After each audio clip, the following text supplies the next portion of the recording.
Parliamentary dictation start within 5 seconds.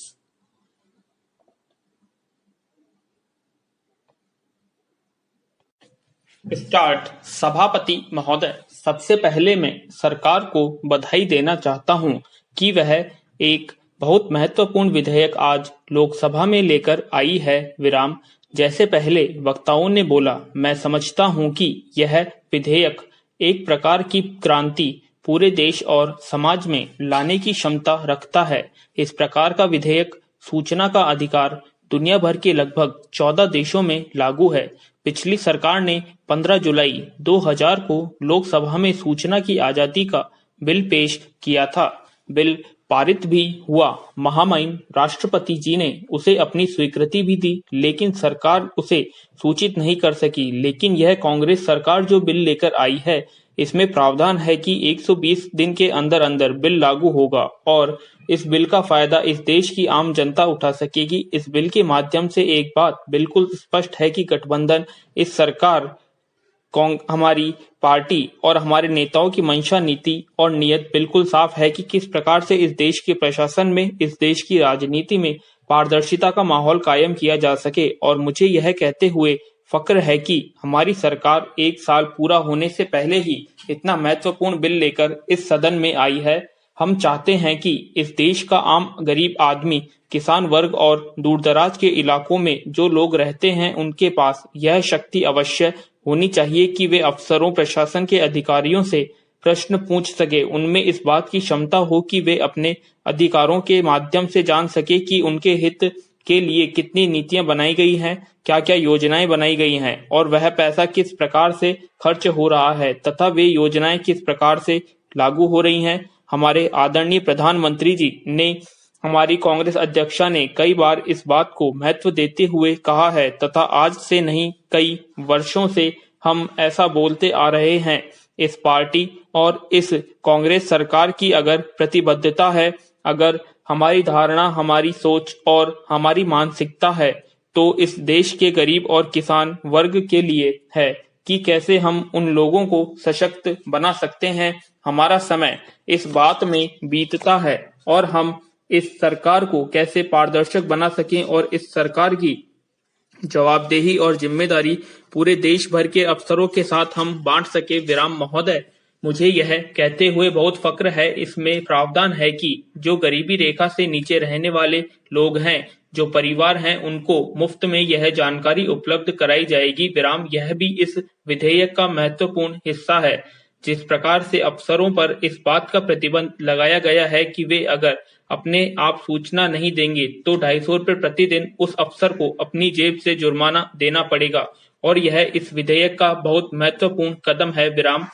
Para. उपाध्यक्ष महोदय, हमारे देश में सरकारें आती हैं और चली जाती हैं, लेकिन हमारी जो प्रशासनिक व्यवस्था है उसमें अफसरशाही से काम करने वाले पदाधिकारियों पर यह दबाव बनेगा कि जनता के सामने अपने कामों को लेकर आएं और अगर कहीं पर कोई कमियां, खामियां या गड़बड़ियां पाई जाएं तो उनको देश के सामने लेकर आएं। इससे अफसरशाहों पर दबाव बनेगा। मैं समझता हूं कि यह काम सिर्फ किसी सरकार का नहीं, पूरे देश में पारदर्शिता लाने के लिए सरकार और समाज दोनों को मिलकर काम करना चाहिए। इस बिल के माध्यम से हम लोगों को शक्ति देंगे, लेकिन एक समन्वय के साथ सभी सरकारों, केंद्र सरकार और राज्य सरकार और खासकर समाज के लोगों की इसमें भागीदारी होगी और समझदारी से इस बिल का उपयोग किया जाना चाहिए।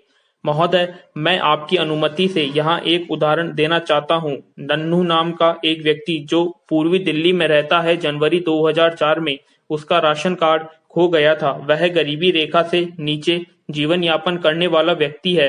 सरकार का कानून है कि यदि किसी का राशन कार्ड खो जाए तो उसे 15 दिन के अंदर नया राशन कार्ड बनाकर दिया जाएगा, लेकिन उस गरीब, फटे पुराने कपड़ों वाले आदमी को दर दर की ठोकरें खाते खाते 3 माह बीत गए। किसी ने उसकी बात नहीं सुनी। उसने सूचना का अधिकार के लिए आवेदन किया और यह जानकारी मांगी कि कौन अधिकारी है और इस काम में अब तक कितनी प्रगति हुई है। विराम। मैं आपको बताना चाहता हूं कि चौथे दिन ही फूड इंस्पेक्टर उस व्यक्ति के घर आया और नन्हू को राशन कार्ड देते हुए बोला कि हमसे जो विलंब हुआ है उसके लिए माफ कर दीजिए, आगे से ऐसा नहीं होगा।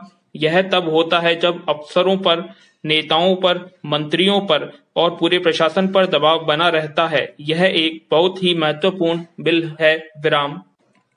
उपसभा अध्यक्ष जी, संघ लोक सेवा आयोग यानी यूपीएससी देश का सबसे प्रतिष्ठित संस्थान है, लेकिन दुख के साथ कहना पड़ता है कि समय समय पर यूपीएससी के द्वारा जो दिशा निर्देश दिए जाते हैं, जो शर्तें रखी जाती हैं, उनसे गरीब और ग्रामीण छात्रों को, उम्मीदवारों को काफी कठिनाई का सामना करना पड़ता है। विराम। जैसा कि आपको मालूम है, कुछ समय पहले यूपीएससी ने अंग्रेजी और हिंदी इन दो भाषाओं को मुख्य भाषा के रूप में रखा था। जब सभी दल के लोगों ने विरोध किया, आपत्ति जताई गई, तो सभी क्षेत्रीय भाषाओं को भी उनमें जोड़ दिया गया। लेकिन पाली, जो एक ऐतिहासिक भाषा है और जो भगवान बुद्ध के समय की भाषा है, उसको छोड़ दिया गया। विराम। पैरा। महोदय, मेरा दूसरा मुद्दा है कि संघ लोक सेवा आयोग ने 1989 में परीक्षा पद्धति में व्यापक परिवर्तन किया था, जिसमें समस्त युवा भारतीयों को सरकारी नौकरियों में अवसर देने के लिए 3 अतिरिक्त अवसर और आयु सीमा में 2 साल की छूट दी गई थी। वह छूट 2010 तक जारी थी, लेकिन 2011 और 13 में यूपीएससी द्वारा किए गए व्यापक परिवर्तन के बाद अब उन छात्रों को ऐसी कोई राहत नहीं दी गई है। विराम। उसे समाप्त कर दिया गया है। विराम। संघ लोक सेवा आयोग की 62वीं रिपोर्ट में यह संकेत करती है कि परिवर्तन का सर्वाधिक दुष्प्रभाव हिंदी तथा अन्य क्षेत्रीय भाषाओं के विद्यार्थियों पर पड़ा है, जिससे उनका प्रतिनिधित्व घटकर 1/3 से भी कम रह गया है। इससे ग्रामीण उम्मीदवारों के भविष्य पर खतरा पैदा हो गया है। विराम।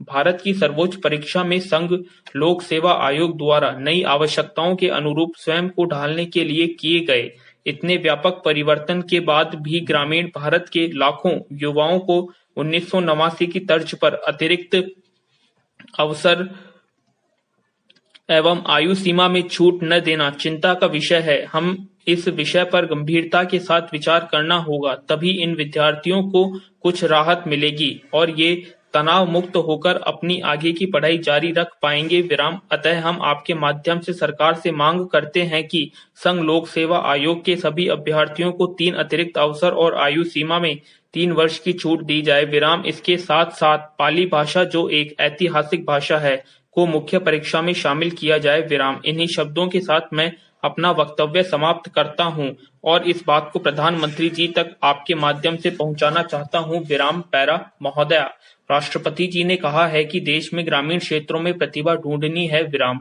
संसद में जब भी खेलों पर चर्चा होती है तो ओलंपिक का जिक्र जरूर आता है।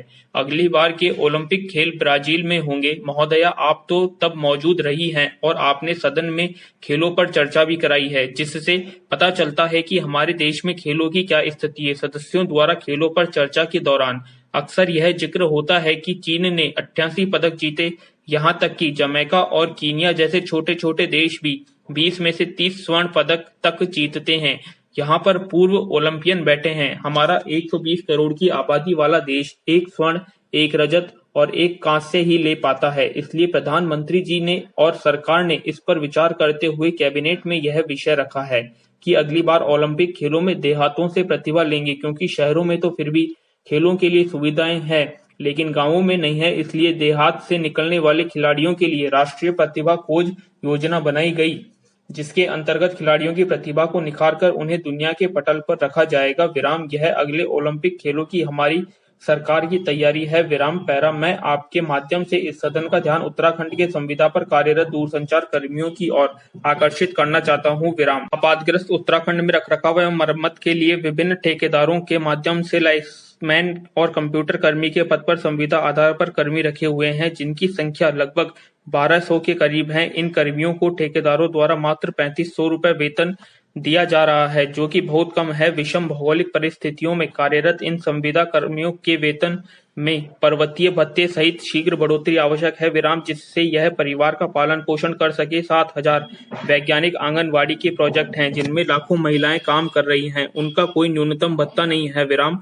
उनको न्यूनतम मानदेय दिलाने के लिए हमारी तरफ से आपके माध्यम से सरकार को निवेदन कर रहा हूं, क्योंकि आंगनवाड़ी में काम कर रहे बच्चों और महिलाओं को न्यूनतम मानदेय नहीं मिल रहा है। वह सरकार के अन्य काम भी करती हैं, इसलिए मैं आपके माध्यम से फिर कहना चाहता हूं कि यह छोटी सी चीज है। आंगनवाड़ी की महिलाएं गांव-गांव पहुंचती है हमारे क्षेत्र में, उनको 3,000 रुपए मिलते हैं विराम।